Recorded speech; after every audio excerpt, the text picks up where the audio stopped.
Kalahandi କେସିଙ୍ଗାରେ traffic ବ୍ୟବସ୍ଥା ବିପର୍ଯ୍ୟସ୍ତ। କଳାହାଣ୍ଡି ଜିଲ୍ଲା କେସିଙ୍ଗା ସହରରେ ଦିନକୁ ଦିନ ଟ୍ରାଫିକ୍ ବ୍ୟବସ୍ଥା ବିପର୍ଯ୍ୟସ୍ତ ହୋଇ ପଡ଼ିଥିବା ବେଳେ ଏବେ ଆରବି ସହର ମଧ୍ୟରେ ଆରମ୍ଭ ହୋଇ ସହର ମଧ୍ୟରେ ସରିବା ସହରର ଟ୍ରାଫିକ୍ ବ୍ୟବସ୍ଥା ବିପର୍ଯ୍ୟସ୍ତକୁ ଦୁଇଗୁଣ କରିଛି।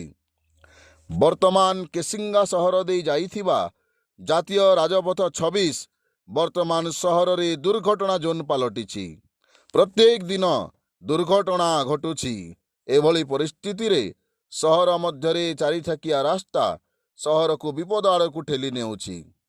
ଏନ୍ଏସିର ଉଦାସୀନତା ଓ ପ୍ରଶାସନର ଖାମଖିଆଲ ନୀତି ପାଇଁ ସହର ରାଜପଥ କଡ଼ରେ ଜବରଦଖଲ ସଂଖ୍ୟା ବୃଦ୍ଧି ପାଉଛି।